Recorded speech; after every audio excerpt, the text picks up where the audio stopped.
మత్తయి సువార్త 2:11. అత్యానంద భరితులై ఇంటిలోనికి వచ్చి తల్లి అయిన మరియకు ఆ శిశువును చూచి సాగిలపడి ఆయనను పూజించి తమ పెట్టెలు విప్పి బంగారమును సాంబ్రాణిని బోళమును కానుకలుగా ఆయనకు సమర్పించిరి. చాలు. మనము క్రిస్మస్లో చాలా క్యారెక్టర్స్ ఉంటాయని గతంలో జ్ఞాపకం చేసుకున్నాం.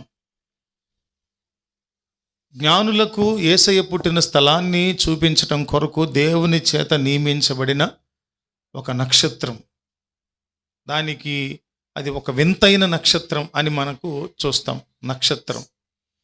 రెండవది, దేవుని దూత గొర్రెల కాపరులకు ప్రత్యక్షమై యేసుక్రీస్తు ప్రభువారి జననం గురించి ప్రకటించడం, ఆనవాళ్ళు గుర్తులు చెప్పటం. ఒక శిశువు పొత్తిగుడ్డలతో చుట్టబడి ఒక పశువుల తొట్టిలో పరుండుండడం మీరు చూస్తారు అని చెప్పాడు. అక్కడే జ్ఞానులను గూర్చినటువంటి విషయం, అందులోంచి మనము సందేశం నేర్చుకోవచ్చు.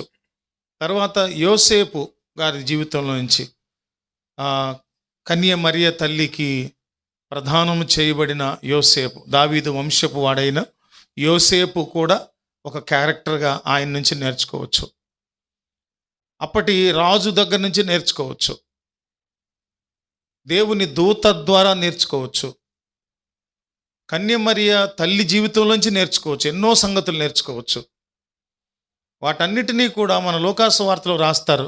వైద్యుడైన లోకా గారు ఏం రాస్తారంటే, ఈ సంగతులన్నిటినీ కూడా మరియ తన హృదయంలో తలపోసుకున్నది అని రాస్తాడు. సో ఒక్కొక్క క్యారెక్టర్ నుంచి మనం నేర్చుకోవచ్చు. జ్ఞానులను గూర్చి కూడా జ్ఞానుల గురించి మనం నేర్చుకోవచ్చు. అది మనం చదువుకున్నాం, ఈ మత్తయి సువార్తలో మనం చదువుకున్నాం. అలాగే అసలు జ్ఞానులను గూర్చినటువంటి విషయాలు మనకు పరిశుద్ధ గ్రంథంలో వారి వివరాలు రాయబడలా. కేవలము ఒక హింట్ ఒకటి ఇచ్చారు, తూర్పు దేశపు జ్ఞానులు అని మాత్రం ఇచ్చారు వివరణ. ఖగోళ శాస్త్రవేత్తలంటే ఎవరు? ఖగోళ శాస్త్రవేత్తలంటే ఎవరండి? ఆకాశమును గూర్చి, నక్షత్రాలను గూర్చి, గ్రహాలను గూర్చి పరిశోధనలు చేసి వాటి గమనాగమనములను గూర్చి మనకు రాసి పెడతారు. వీరు జ్ఞానులు. వారిని ఇంగ్లీష్లో మ్యాగీ అన్నారు. జ్ఞానులు, తూర్పు దేశపు జ్ఞానులు అన్నారు. వీళ్ళు పరిశోధనలు చేశారు, పరిశోధనలు చేసి తెలుసుకున్నారు, ప్రవచనాలను స్టడీ చేశారు, చాలా లోతైన పరిశోధన చేసి తూర్పు దేశపు నుండి జ్ఞానులు బయలుదేరి వచ్చారు. వారందరూ ఎంతో ప్రయాసపడి వారి కలిగిన సమస్తాన్ని కూడా వారు సంపాదించుకున్నది అంతా తీసుకొని వారి జీవితపు పరమావధిగా ఎంచుకున్నారు.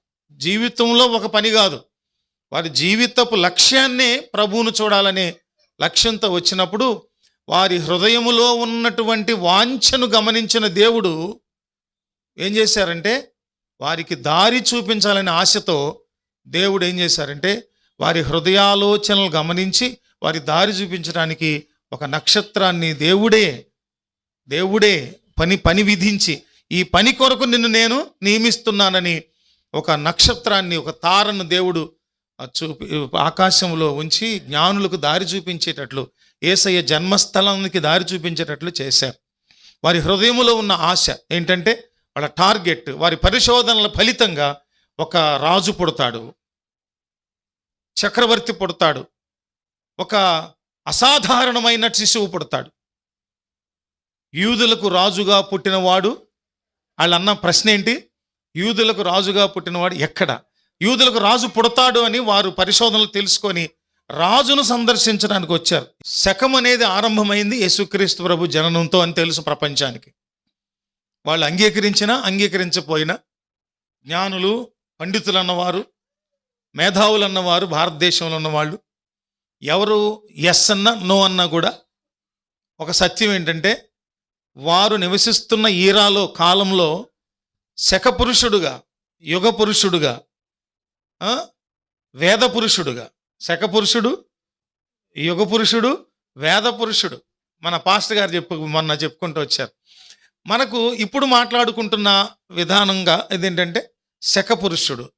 ఒక క్రీస్తు శకము యేసయ్య జననంతో ఆరంభమైంది. ఆయన పేరుతో ఆరంభమైంది క్రీస్తు శకం. ఆ 3వ శతాబ్దంలో అంటే ఆ ఆయన పుట్టినటువంటి 300 సంవత్సరాలప్పుడు ఈ చరిత్ర బయటకు లాగారు పరిశోధకులు. ఈ పరిశోధకులను గూర్చిన చరిత్రను ఇంకో పరిశోధకులు దాన్ని గూర్చినటువంటి వివరాలు సేకరించారు. 3వ శతాబ్దంలో ఈ విషయాలు తెలుసుకున్నారనేది అర్థమవుతుంది. ఎవరు వాళ్ళు, ఎక్కడి నుంచి వచ్చారు? సువార్తికులు రాసినట్లుగా, మత్తయి గారు రాసినట్లుగా తూర్పు దేశం నుండి జ్ఞానులు వచ్చారంట. ఎక్కడి నుంచి వచ్చారు అనేవి వాళ్ళు పరిశోధన చేసి తెలుసుకొని రాసి పెట్టారు.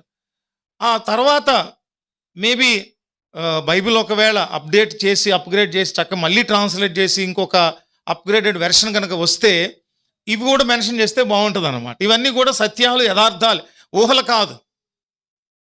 అనేక సత్యాలు పరిశోధన ఫలితంగా వ్రాయబడినటువంటి గ్రంథాలను కూడా మనం చదవాలి, పరిగణలోకి తీసుకోవాలి. మెల్కియోర్ మొదటి జ్ఞాని పేరు మెల్కియోర్. ఫస్ట్ మ్యాగీ నేమ్ ఏంటంటే మెల్కియోర్. మెల్కియోర్ అనేటటువంటి ఆయన అందరిలోకెల్లా పెద్దవాడు. 4 బయలుదేరారని ఒకటి ఉంటుంది క్యాథలిక్ అనువాదాల్లో. ఆర్తబాన్ అనేటటువంటి ఆయన కూడా బయలుదేరాడు. కానీ ఆయన చేరేసరికి ఏదో తేడా వచ్చి ఆగిపోయాడు. చేరేటప్పటికీ యేసుక్రీస్తు ప్రభు సిలువలో మరణించే టైంకి అంటే 33.5 సంవత్సరాలకి జ్ఞానులు యేసయ్య పుట్టినప్పటికి చేరిపోయారు. కొంతమంది ఏమంటారంటే ఆయన పుట్టిన వెంటనే చేరలేదు. కొంతమంది పరిశోధనలో బాబుకి 7 ఏళ్ళు 6 ఏళ్ళు వచ్చినప్పుడు వచ్చారు అనే పరిశోధనలు మరికొన్ని ఉన్నాయి. ఆయన రాజు మాత్రమే కాదు, పరిశోధకుడు కూడా. కొందరు అన్నారు 3 జ్ఞానులు మాంత్రికులు కూడా అన్నారు. ఎందుకని అన్నారంటే ఆ మాట ఎందుకని అన్నారంటే వారు గ్రహాలను, నక్షత్రాలను, రాసులను, తిథులను ఇవన్నీ కూడా చూసేటటువంటి జ్ఞానం ఉంది కాబట్టి వాళ్ళు మాంత్రికులు కూడా. మనకు మాంత్రికుల కంటే, రాజు కంటే ముఖ్యం కావాల్సింది ఏంటంటే జ్ఞాని. యూదులకు రాజుగా పుడతాడు. యూదులంటే అప్పట్లో చాలా గౌరవం, చాలా నిష్ఠ కలిగిన వాళ్ళు, పవిత్రంగా బతికేటటువంటి వాళ్ళు, పూజా పునస్కారాలు, ధర్మశాస్త్రము, విధి విధానాలు, ఆచారాలు, నిష్ఠ కలిగిన వాళ్ళని గొప్ప పేరుంది ప్రపంచవ్యాప్తంగా. అందుకని యూదులకు రాజుగా పుట్టాను ఆయన. అబ్బా చాలా గొప్పవాడే, అసాధారణమైనటువంటి బాలుడే అని వారు కనుగొని ఉండిపోలేదు అక్కడే, బయలుదేరిపోయారు. ఎంత ప్రయాస అయినా సరే. ఆయన మొట్టమొదట ఆయన మెల్కియోర్ అనే ఆయన పర్షియా దేశం నుంచి పారసిక రాజుగా అక్కడకు వచ్చాడు. ఆయన తెచ్చిందేంటి? బంగారు. గుర్తుపెట్టుకోవాలి. మళ్ళీ నేను అడుగుతాను, తర్వాత అడుగుతాను. మెల్కియోర్ అనే ఆయన. రెండో ఆయన పేరు కాస్పర్. ఆయన్నే గాస్పర్ అని కూడా అనొచ్చు. తర్జుమాల్లో మారిపోతూ ఉంటాయి రకరకాలుగా మూలాల నుంచి. గాస్పర్ లేదా కాస్పర్. ఆయన ఎక్కడి నుంచి వచ్చాడంటే మన భారతదేశంలోంచి వచ్చాడు ఆయన. మన భారతదేశం దేనికి ఫేమస్ ప్రపంచంలో? సుగంధ పరిమళ ద్రవ్యాలకు చాలా ప్రసిద్ధిగాంచినటువంటిది మన దేశం. హిమాలయ పర్వతాల్లో, ఆ శ్రేణుల్లో ప్రపంచానికి ఎక్స్పోర్ట్ చేయగలిగినంత సమృద్ధి అయినటువంటి సుగంధ పరిమళ మూలకాలు ఉన్నాయన్నమాట. మూలాలు అక్కడ ఉన్నాయి. మూలికలు ఎన్నో అద్భుతమైనవి. అక్కడి నుంచి వచ్చారు. ఎక్కడి నుంచి? ఆయన పేరేంటి? కాస్పర్. భారతదేశం నుంచి ఆయన వచ్చాడు. ఆయన సుగంధ ద్రవ్యాలు తీసుకువచ్చాడు. సుగంధ పరిమళ ద్రవ్యాలను తీసుకెళ్ళాడు. ఏంటది? సాంబ్రాణి, బంగారము, సాంబ్రాణి. ఈయన పేరు కాస్పర్. భారతదేశం నుంచి వచ్చాడు. అయితే ఈయన ఎందుకు తీసుకురావాల్సి వచ్చింది? సాంబ్రాణి ఎందుకు తీసుకొచ్చాడు? సాంబ్రాణి ఏం చేస్తారు? భారతదేశపు భక్తి విధానం ప్రకారంగా దేవుడికి ధూపంగా, దేవునికి ధూపంగా, తర్వాత చిన్నపిల్లలు, తర్వాత బాలింతలు, జుట్లకి దాన్ని ఏమంటారు, వేడి చేయాలని, వెచ్చగా ఉండాలని, క్రిములు చచ్చిపోవాలని, రకరకాల ప్రయోజనాలు. సాంబ్రాణికి మంచి ప్రయోజనాలు ఉన్నాయి. సాంబ్రాణి అనేది చాలా చాలా చాలా శ్రేష్టమైనటువంటిది. ఆ వాయువులు మంచివి. ఆ సాంబ్రాణిని తీసుకొని వచ్చాడు ఆయన. ఎక్కడి నుంచి? భారతదేశం నుంచి. రెండు. మొదట ఆయన చెప్పండి. ఇటు విని మెల్కియోర్ ఎక్కడి నుంచి? పర్షియా దేశం నుంచి. ఏం తీసుకొచ్చారు? బంగారం తీసుకొచ్చారు. గుర్తుపెట్టుకోవాలి ఇవన్నీ. రెండవది కాస్పర్, భారతదేశం నుంచి వచ్చి ఆయన సాంబ్రాణి, పరిమళ సుగంధ ద్రవ్యాల్లో. మూడవ ఆయన ఏమిటంటే బెల్తజార్ అని ఆయన పేరు. బెల్తజార్ అని ఆయన అరేబియా దేశం నుండి వచ్చారు ఆయన. ఇంకొకళ్ళు ఏమంటారంటే ఇథియోపియా, ఆఫ్రికా ఖండంలో ఉన్నటువంటి ఒక దేశం ఇథియోపియా అనేటటువంటిది దేనికి ప్రసిద్ధి? చాలాసార్లు చెప్పాను మీకు నేను. ఇథియోపియా అనేది ప్రపంచానికి లెదర్ ప్రోడక్ట్స్ని, షూస్, బ్యాగ్స్, లెదర్ ప్రోడక్ట్స్ని ఎక్స్పోర్ట్ చేసే చాలా ప్రసిద్ధి చెందిన దేశం అది ఇథియోపియా. కొంతమంది పండితులు, పరిశోధకులు ఇథియోపియా నుంచి ఈ మూడవ జ్ఞాని బెల్తజార్ వచ్చారు అనేది ఒక ఆలోచన. మరికొందరు ఎక్కువగా దృఢపరిచేది ఏంటంటే అరేబియా దేశం నుంచి వచ్చారని. అరేబియాలో కూడా సుగంధ పరిమళ ద్రవ్యాలు చాలా ఫేమస్గా ఉంటాయన్నమాట. అంటే బోళమును తీసుకొచ్చారు. దాన్ని ఇంగ్లీష్లో మిర్ర్ అంటారు. ఇంగ్లీష్లో ఏమంటారంటే మిర్ర్, బోళాన్ని పెట్టే పేరు. మిర్ర్ అంటే బోళము. ఈ మూడింటిని వారు తీసుకొని వచ్చారు. తర్వాత ఎవరు? నాలుగవ జ్ఞాని పేరు ఏమనుకున్నాం? ఆర్తబాన్ అనేటటువంటి. ఆర్తబాన్ అంటే ఆర్చిపాల్ అని ఎవరో కొన్ని అట్లా ఉన్నాయి పేర్లు. ఆయన అయితే వజ్రాలు, మణులు తీసుకొని వచ్చారట దేవుని దగ్గరికి. కానుకలు ఇవ్వాలని వజ్రాలు, మణులు అవి తీసుకొని వచ్చాడట. కాకపోతే ఆయన ముందొచ్చినటువంటి జ్ఞానులతో పాటు రాలేక, ఆయన గురించి ఒక స్టోరీ ఉందిలేండి, మనం నాటికి కూడా వేశాము. ఇక్కడే ఉన్నారు ఆ కథానాయకుడు కూడా.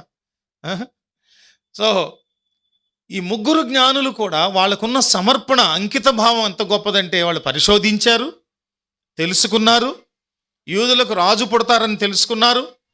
ఒక నక్షత్రాన్ని వారు చూసి దాన్ని వెంబడిస్తూ ఆ నక్షత్రం తీసుకొచ్చి యేసుక్రీస్తు ప్రభువారు బెత్లెహేములో పుట్టినటువంటి ఆ స్థలం దగ్గరికి తిన్నగా వచ్చి ఆగిపోయింది.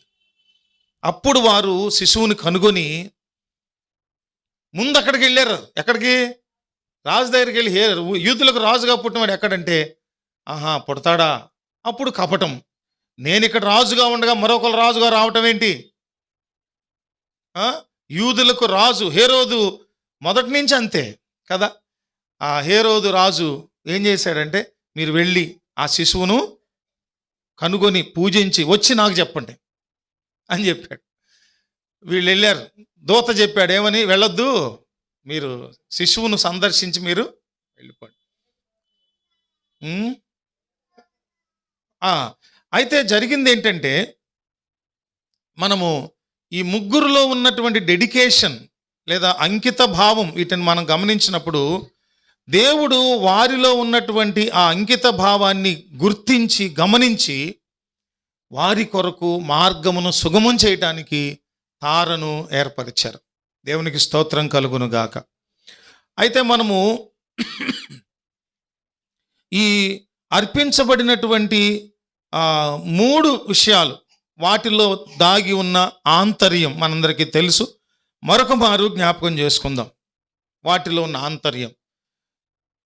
మొట్టమొదటి రాజు ఎవరు? మెల్కియోర్.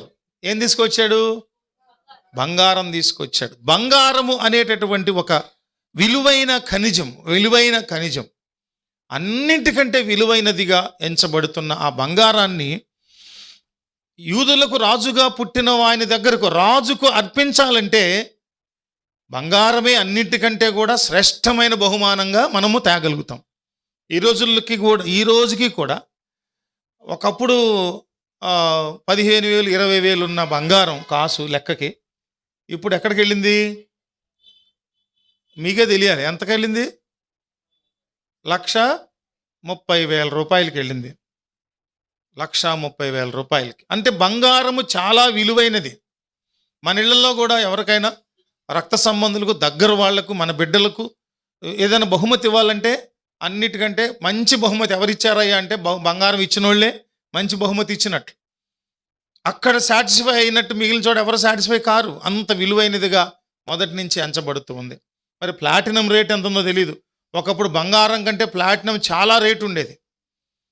ఇప్పుడు మరి ప్లాటినం రేట్ ఎంత ఉందో మనకు తెలియదు. గూగుల్లో సెర్చ్ కొడితే వెంటనే చెప్పేస్తుంది. కానీ మొదటి నుంచి కూడా బంగారం అనేది రాజరికపు వ్యవస్థలో ప్రధాన పాత్రగా ఉండేది. రాజుగా ఉన్నవాళ్ళు, పాలకులుగా ఉన్నవాళ్ళు, వారి భార్య, వారి పిల్లలు వీళ్ళందరూ కూడా బంగారంతో అలంకరించుకునేవాళ్ళు. కిరీటాలు, బంగారపు కడియాలు, ఉంగరాలు, గొలుసులు అన్నీ బంగారం. అందరికంటే ఎక్కువ ఎవరు వేసుకున్నారంటే రాజవంశీకులు వేసుకుంటారు. అంతే కదా, సహజంగా అందరికంటే రాజవంశీకులు వేసుకుంటారు కదా. అయితే యేసుక్రీస్తు ప్రభువుకు బంగారమును అర్పించినటువంటి జ్ఞాని ఆ బంగారాన్ని ఎందుకు అర్పించుంటాడు అనే విషయాన్ని ఆలోచించినప్పుడు, బంగారం ఎప్పుడూ కూడా రాజుకు లేదా రాజరికమునకు, అధికారమునకు సూచనగా ఉన్నది. దేనికి సూచన కొంచెం చెప్పండి? అధికారానికి, రాజరికానికి, సార్వభౌమత్వానికి. యోబు భక్తుని పుస్తకం ధ్యానించేప్పుడు మనం అనుకున్నాం, దేవుడు సార్వభౌముడు, సర్వశక్తిమంతుడు. దేవునికి ఉండేటటువంటి ఎన్నో గుణలక్షణాలను మనం చూస్తాం. దేవునికి ఎన్నో గుణలక్షణాలు. ఆ గుణలక్షణాలు ఉంటేనే ఆయన దేవుడు అని పిలువబడతాడు. ఈ సందర్భంలో ఒక మాట, మనం దేవునికి ఉండవలసిన గుణలక్షణాలు, దేవుడు అంటే ఎలా ఉంటారు అంటే మనము కొన్ని విషయాలు జ్ఞాపకం చేసుకోవాలి, ఖచ్చితంగా జ్ఞాపకం చేసుకోవాలి. దేవుడు ఎలాంటి వాడై ఉండాలంటే కొన్ని లక్షణాలు చెప్పండి. దేవుడు సర్వశక్తిమంతుడై ఉండాలి. ఏమై ఉండాలి చెప్పండి? నేను వివరించను కానీ చెప్తాను అవుట్లైన్. దేవుడు ఎలా ఉండాలి చెప్పండి? సర్వశక్తిమంతుడై ఉండాలి. మనం సర్వశక్తిమంతులమా? మనం సర్వశక్తిమంతులమా? ఏ విషయంలో సర్వశక్తిమంతులం? ఎందులోనూ కాదు. మనకంటూ ఒక పరిమితమైన శక్తి ఉంది. మనకు పరిమితమైన శక్తి. మా నాన్నగారు నేను బాగా విసిగించినప్పుడు బాగా కోపం వచ్చి ఒక మాట అనేవాడు, ఈ చేత్తో నిన్ను గుద్దితే ఎన్నో పౌండ్లు లెక్క చెప్పేవాడు. పౌండ్ అంటే 500 కేజీలా, ఎట్లా? పౌండ్ అంటే ఎంత ఉంటుంది లెక్క కదా, అర కేజీ కంటే ఎక్కువ అనుకుంటా పౌండ్ అంటే దెబ్బ లెక్క. కేకులు మెజర్ చేస్తారు కదా, పౌండ్.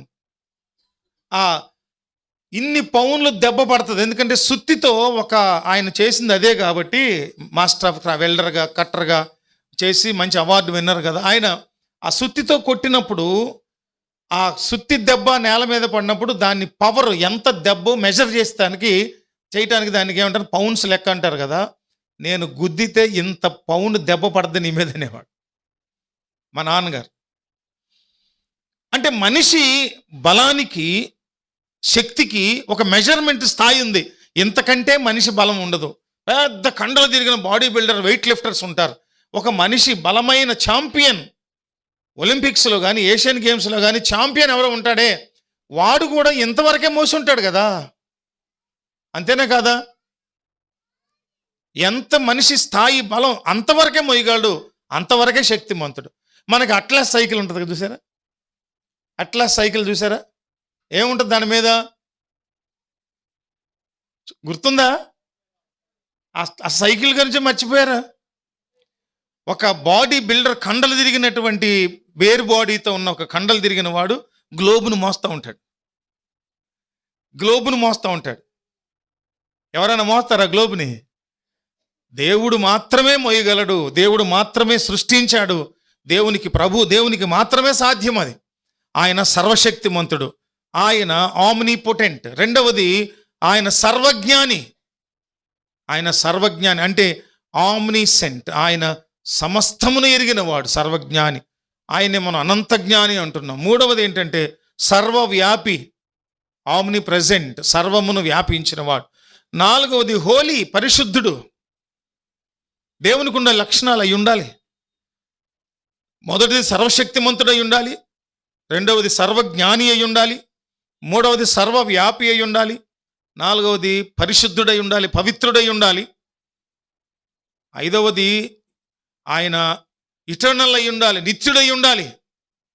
నిత్యుడంటే అర్థం ఏంటి? ఎప్పుడు జీవించి ఉండేవాడు, ఎల్లప్పుడూ జీవించి ఉండేవాడు, మరణము లేనివాడు, స్వయంభవుడు. మళ్ళీ ఆయనకు ఆయనే కలిగి ఉన్నవాడు. ఆయనను ఎవరూ చంపలేరు, ఆయనను ఎవరూ నిర్మూలన చేయలేరు. ఈ విశ్వమునంతటిని నిర్మించిన వాడు ఆయన, పాలించువాడు, పోషించువాడు, దాన్ని లయము చేయవాడు. అందుకనే మన భారతీయులు చక్కగా అంటాడు, ఏమంటారు? దేవుళ్ళను సృష్టి స్థితి లయకారకులు. సృష్టి స్థితి లయ అంటే సృష్టించేవాడు, దాన్ని పాలించి కొనసాగింపజేసేవాడు, నాశనం చేసేవాడు. వేరే వేరే ఉంటారు.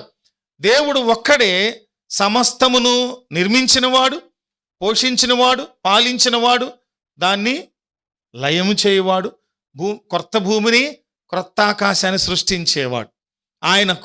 ఆయన నిత్యుడైన వాడు. తర్వాత దేవుడు ప్రేమాస్వరూపి. God is love. ప్రేమయ్యున్నవాడు, ప్రేమాస్వరూపి. దేవుడు న్యాయవంతుడు.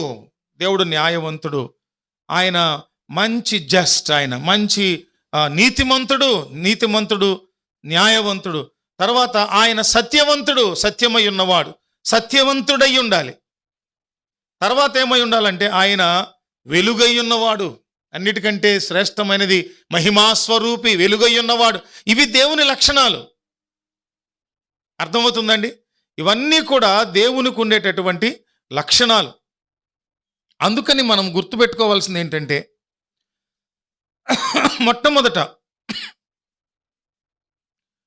మొట్టమొదట జ్ఞాని బంగారమును తీసుకొచ్చి ఆయనకు అర్పణ చేశాడు, పూజ చేసి ఆయనను అర్పించారు. అయితే మనము గుర్తుపెట్టుకోవాల్సిన ఇంకొక మాట ఏంటంటే, నేర్చుకోవాల్సింది ఈ సందర్భంగా, వారు పూజించారు. ప్రభువుని ఏం చేశారు వారు? చెప్పండి. పూజించారు. ఆ పూజ చేయటం అనే మాటలో ఇమిడి ఉన్న భావం ఏంటంటే, అది ఒక భౌతికమైనటువంటి చర్య. పూజ అనేటటువంటిది భౌతిక చర్యతో కూడిన దానికి పెట్టిన పేరు అది. కానీ దానికి మనం ఏమని పేరు పెట్టాలంటే, ఏమని పిలవాలంటే ఆరాధన అని పిలవాలి. పూజ మాసన్నంతసేపు పూజ, కానీ అది భౌతిక చర్య. పూజ అంటే రకరకాలు ఉంటాయి. అలా చేయాలి, ఇలా చేయాలి, ఇది వెలిగించాలి, అది ఆర్పాలి, అది చేయాలి, ఇది విసరాలి, ఎన్నో ఉంటాయి పూజకు. కానీ వర్షిప్, ఆరాధనకు అదేమీ లేదు. ఆరాధన అంటే అది ఆత్మ సంబంధమైనది. రెండు ఒకటే కదండి, అంటే ఒకటి కావు, చాలా వ్యత్యాసం ఉంది. అందుకని మనము ఇప్పుడు జ్ఞానులు పూజించి ఆయనకు కానుకలు ఇచ్చారు, మనం ఇప్పుడు ఆరాధించాలి. అందుకని బంగారం అనేటటువంటిది దేవుని సార్వభౌమత్వానికి, రాజరికానికి గుర్తుగా ఉంది. మన రాజు అయిన యేసయ్య మనలను పాలించే రాజులకు రాజుగా, ప్రభువులకు ప్రభువుగా, చక్రవర్తిగా మనలను పాలించడానికి, నీతితోనూ న్యాయముతోనూ సత్యముతోనూ మనలను పాలించడానికై పంపబడినటువంటి దేవుడు యేసయ్య. మొదటి జ్ఞాని మెల్కియోర్ అర్పించిన ఆ అర్పణల్లో, ఆ కానుకల్లో మనకు స్ఫురించేటటువంటి భావం ఏంటంటే, దేవుణ్ణి, యేసుక్రీస్తు బాలునిగా ఉన్న ఆ పశువుల పాకలో పరుండబెట్టి ఉన్న బాలునిలో జ్ఞానులు చూసింది ఏంటంటే, యూదులను ఏలబోయేటటువంటి ఒక గొప్ప రాజును చూశారు. తగిన బహుమానం ఇచ్చారు, తగిన బహుమానం. ఇంకొకటి ఏంటంటే, కొన్ని బహుమానాలు మనం ఇచ్చినప్పుడు తీసుకున్న వాళ్ళకంటే మనం ఎక్కువ సంతృప్తి చెందుతాం. ఎప్పుడైనా సంతృప్తి చెందామా? తీసుకునే వాళ్ళు సంతృప్తి చెందారో లేదని దేని బట్టి ఆధారపడి ఉంటుందంటే, ఆ రోజు మనం ఇచ్చిన బహుమతులతో పాటు చాలామంది బహుమతులు ఇచ్చుంటారు కదా, అవి మనం ఇచ్చిన దానికంటే గొప్పదుంటే వాళ్ళు సాటిస్ఫై అవ్వరు. అర్థమవుతుందా మీకు? సార్, మనం గిఫ్ట్ ఇచ్చినప్పుడు మనం చాలా గొప్పది ఇచ్చాం అనుకుంటాం, కానీ వాళ్ళకి గిఫ్ట్లు ఇచ్చిన వాళ్ళు మనతో పాటు చాలామంది ఉంటారు కదా, వాళ్ళు మనకంటే వారు గుర్తించేటంత, వారు విలువగా ఎంచేటంత గొప్ప గిఫ్ట్ ఏదో ఇచ్చినప్పుడు మనం ఇచ్చిన గిఫ్ట్ ఎలా ఉంటుంది? అసలు లెక్కపత్రం ఉండదు. కానీ మనకు మాత్రం మనం ఇచ్చిన గిఫ్ట్ మన స్థాయికి, మనకున్న స్థితికి, ఆ సమయానికి అది చాలా విలువైంది. జ్ఞానులు వారు కలిగిన ఆ విలువైన దాన్ని తీసుకొచ్చారు దేవుని దగ్గరికి. మరి యేసయ్య ఇక్కడ ఈరోజు మన ధ్యానాంశాలకి మూలమైన పాఠం నేర్చుకునేది ఒకటే ఒక పాఠం, అది ఇక్కడ ఆరంభం అవుతుంది. అదేంటంటే, జ్ఞాని ఇచ్చిన కానుక జ్ఞాని దృష్టికి చాలా గొప్పదే, విలువైనదే, బంగారమే. కానీ ప్రభువుగా ఉన్న, బాలునిగా ఉన్న యేసయ్య దృష్టికి ఆ నిమిషానికి ఆ తర్వాత పెద్దవాడయ్యాక ఆయన ప్రభువుగా సిలువలో మరణించి బలియాగం అయిపోయి అర్పణగా ఆ బలియాగం చేయబడి 3వ దినాన్ని తిరిగి లేచి ఆరోహణం అయిపోయారు. ప్రభు దృష్టికి ఆ బంగారము జ్ఞాని అర్పించిన కానుక విలువైనదా, విలువ కలిగింది కాదా? ఆయన దృష్టికి, జ్ఞాని దృష్టికి విలువైందే. చుట్టుపక్కల ఉన్న వాళ్ళు ఎవరైతే ఉన్నారో, మరియ తల్లి, యోసేపు, తర్వాత అక్కడ ఉన్నటువంటి ఎవరు గొర్రెల కాపరులు, వీళ్ళందరి దృష్టికి అది విలువైందే. దేవుని దృష్టికి ఎలాంటిది? దేవుడు ఏం కోరుకుంటారు? విరిగి నలిగిన హృదయాన్ని కోరుకుంటారు కానుకగా, జీవితాన్నే కానుకగా కోరుకుంటారు. ఆ సందర్భానికి ఆయన రాజుగా గుర్తించిన వీళ్ళే రక్షకునిగా గుర్తించలేదు. రాజుగా గుర్తించారు కానీ యూదులకు రాజుగా పుట్టినవాడెక్కడ, పాలకుడెక్కడ, సార్వభౌముడు ఎక్కడ అనుకున్నారు కానీ ఆయనలో రక్షకుడున్నాడన్న సంగతి వాళ్ళకి తెలియదు. తెలుసుకుని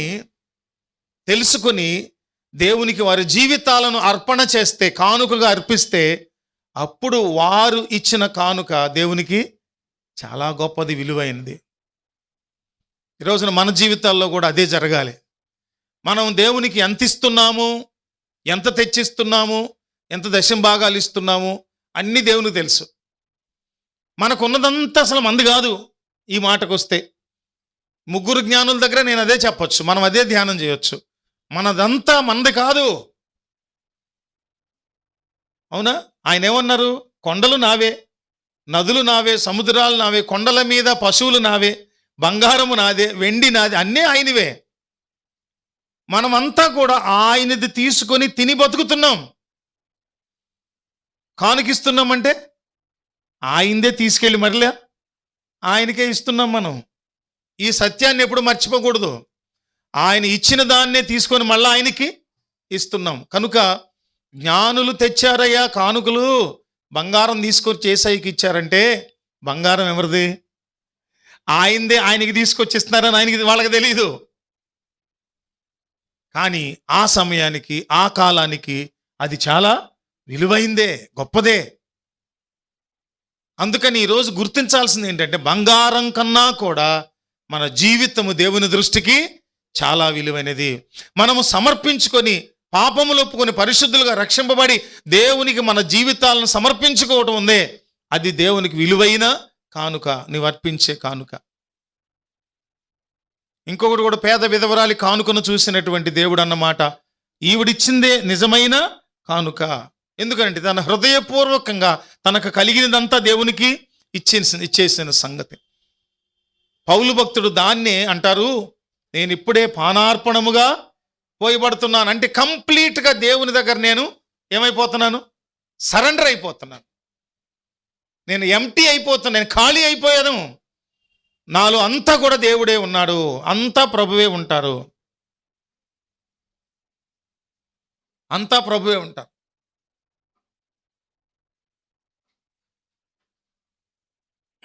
రెండవది చూద్దాం. బంగారం తర్వాత రెండవ జ్ఞాని కాస్పర్ ఏం తీసుకొచ్చాడు? సాంబ్రాణి తీసుకొచ్చాడు. భారతదేశం నుంచి తీసుకొచ్చాడు. సాంబ్రాణి ఆరాధనకు గుర్తు. పూజ, ఆరాధన ఏమన్నాం మనం? వాళ్ళు పూజించారు, దాన్ని మనం ఆరాధన అన్నాము, వర్షిప్ అన్నాము. ఆ పూజకు ఉపయోగపడేది ఏంటంటే సాంబ్రాణి. సింపుల్గా వాడే విధానం మనం కనిపెట్టాం, ఎక్కడ కనిపెట్టలా. కడ్డీ, ఒక సన్న సువ్వని ఆ సాంబ్రాణిలో ముంచి, సాంబ్రాణి కడ్డీలు, ఎన్ని వందల వేల ఫ్లేవర్స్ భారతదేశంలో దొరికినట్టు ఇంకెక్కడ దొరకవేమో. ధూప్ స్టిక్స్ కదా. ఈ సాంబ్రాణిని తీసుకొని వచ్చి ఆయనకు అర్పించాడట ఆయన. అదే మనం మత్తయి సువార్త 2:11 చూస్తాం. అదేంటంటే ఆలయాలలో పూజించడానికి ఉపయోగించేటటువంటిది సాంబ్రాణి. ధూపము వేయటం కొరకు చేసేటటువంటి, ప్రార్థన చేయటానికి, దైవత్వమును ప్రత్యేకించడానికి, తర్వాత పవిత్రతకు సూచనగా ఉన్నది. పవిత్రతకు సూచనగా ఉన్నది బంగారము, తర్వాత సాంబ్రాణి. పవిత్రతకు సాదృశ్యంగా ఉన్నటువంటి భక్తికి సాదృశ్యంగా ఉన్నటువంటిది అని సాంబ్రాణిని తీసుకొచ్చారు. దీన్ని మనం యేసయ్యకు ఎలాగ వారు తీసుకొచ్చారనంటే, ఆయన యాజకుడు కూడా, రాజు. యేసయ్యలో 3 గుణాలని చెప్పుకున్నాం: రాజు, ప్రవక్త, యాజకుడు.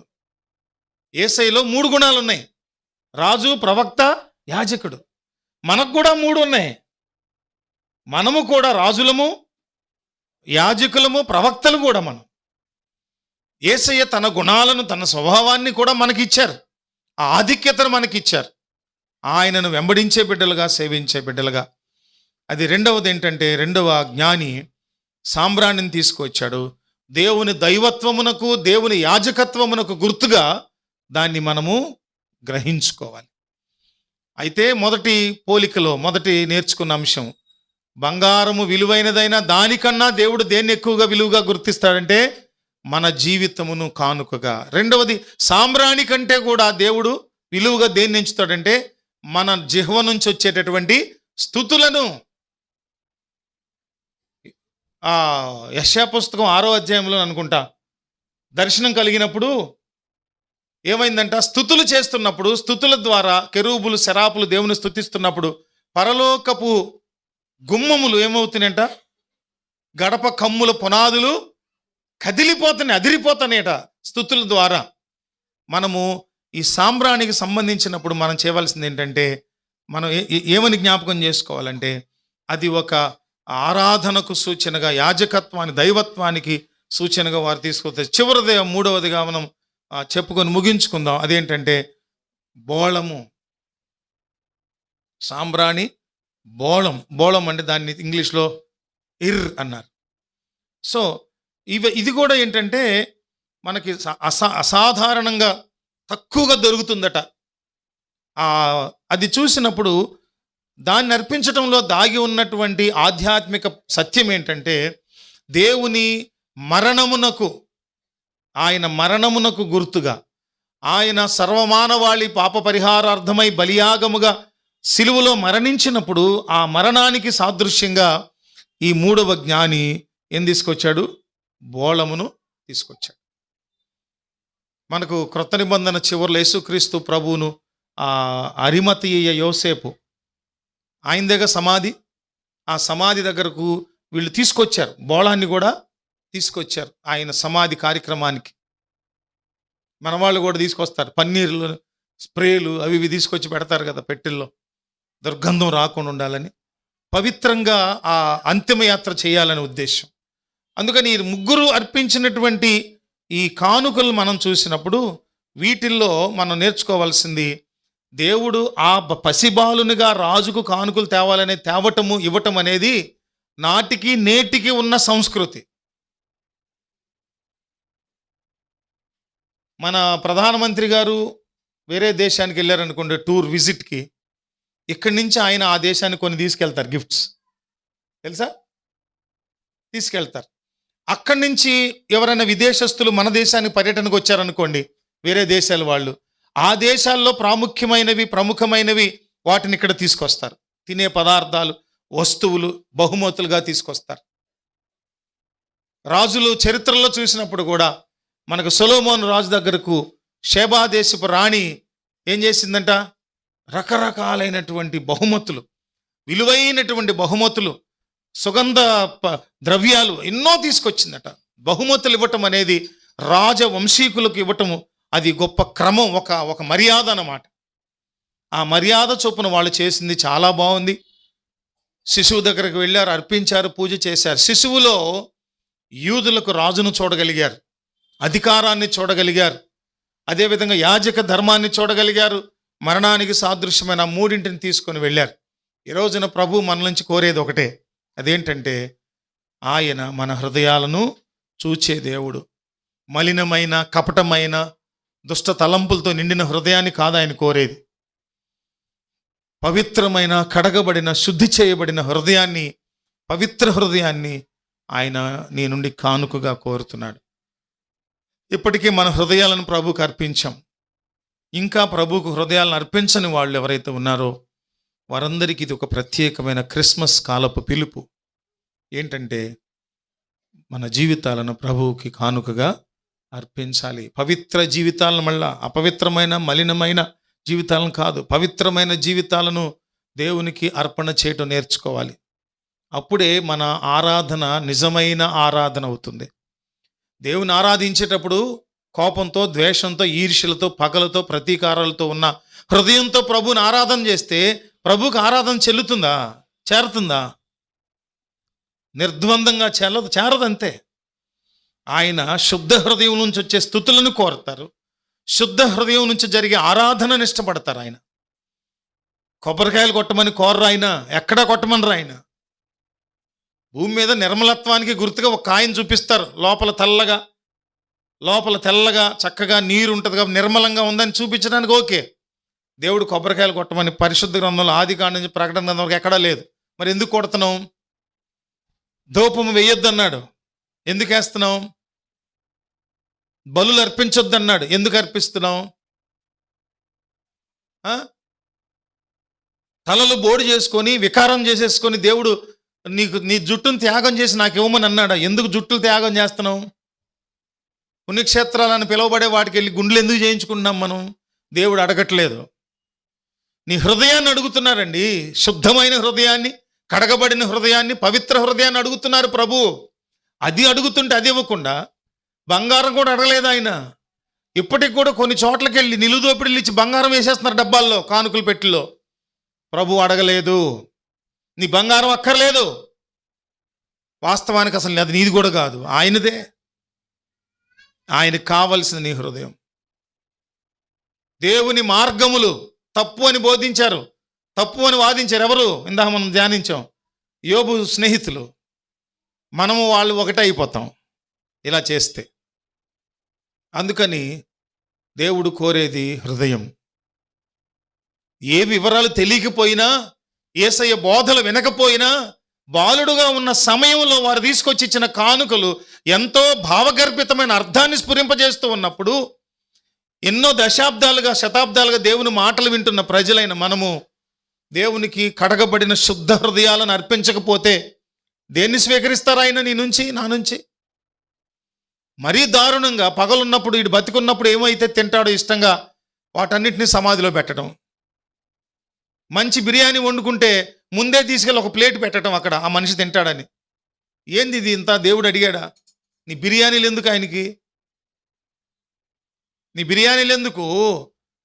పరమన్నాలు ఎందుకు? పాశమన్నాలు ఎందుకు? ఎందుకు ఇవన్నీ? నీ సంతృప్తి కోసం. నిజంగా కనుక ఆ మనిషి వచ్చి తింటే ఏమైపోతావు? బతికున్నంత కాలం ఒక్క పని చేయకుండా ఈడు తిని తిని తిని తిని తిని హాస్పిటల్లో లక్షలు ఖర్చు పెట్టి అప్పులు పాలు చేసి చచ్చాడు. ఇప్పుడు నైవేద్యం పెడితే వచ్చి తింటున్నాడు, ఇప్పుడు తినేస్తున్నాడు. ఏందిరా బాబు అంటే ఏంటి పరిస్థితి? వచ్చి తింటే వాళ్ళు వచ్చి ఇంకెప్పుడు రావద్దని నెక్స్ట్ అసలు పెట్టం కూడా పెట్టాం. అవునా కదా?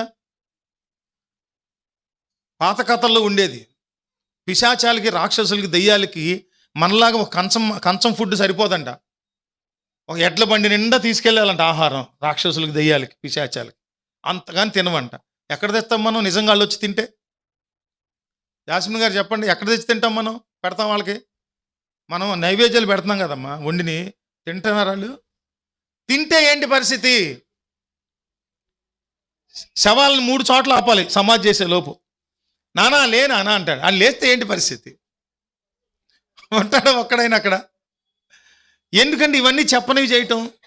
జ్ఞానులకు తెలియదు, ఒకటే తెలుసు, యూదులకు రాజుగా పుడతాడు. ఖగోళ శాస్త్ర పరిశోధనలో తేలింది వాళ్ళకు. వాళ్ళు రాజులయ్యి కూడా, రాజులై దేశాలకు రాజులుగా ఉండి కూడా, అంటే వాళ్ళు సామంతులుగా ఉన్నారో ఎలా తెలియదు కానీ రాజులు అక్కడికి వెళ్ళారు. తూర్పు దేశపు రాజులు, జ్ఞానులు. మనం ఏం చేస్తున్నాము? నువ్వేం వద్దురా బాబు, నీ హృదయాన్ని నువ్వు పవిత్రంగా బతుకు. నీ లోపల ఉన్న ఇంటర్నల్ ఆర్గాన్స్ కూడా పాడు చేసేసుకుంటున్నావే, వద్దు అని చెప్తున్నా కూడా వింట్లా. ఎక్కడో ఒక చోట ఉండేది ఇసుక ర్యాంపు, నడవటం, మోకాళ్ళ మీద వెళ్ళటానికి. ఇవి ఎక్కడ కూడా పెట్టేశారు, మోకాళ్ళతో ఇసుకల మీద నడవటానికి. ఏంటండి దేవుడు నీ మోకాలు చెప్పులు అరగొట్టేసుకో, రక్తశక్తం అయిపోరా నువ్వు అని చెప్తాడా? నీ పాదములకు రాయి తగలకుండా ఆయన కునుకొక నిద్రపోక దూతలకు ఆజ్ఞాపించి నిన్ను సంరక్షిస్తున్నాడు ఆయన. అంత సంరక్షించే దేవుడు నీ మోకాళ్ళు రక్తసిక్తం అయితే ఇష్టపడతాడా? ఏమర్థం అవుతుంది దేవుని గురించి నీకు? ఎన్నిసార్లు వింటారు, ఎన్నిసార్లు హెచ్చరిక చేయబడతారు? ప్రార్థన చేసుకుందాం, అందరం తలలు వంచండి, లేచి నిలబడి. నేను ముందే ముగిద్దాం అనుకున్నా కానీ పరిశుద్ధాత్మని ప్రేరణలో మన సమయం పూర్తయింది. ఒకరు ప్రార్థన చేసినట్లయితే తమ్ముడు రాయ కమలాకర్ ముందుకు వచ్చి ప్రార్థన చేస్తే దైవజనులు మనము ముగించుకుందాం. జ్ఞానులు అర్పించిన కానుకల కంటే దేవుడు నీ హృదయం అనే కానుకను ఇష్టపడుతున్నారు.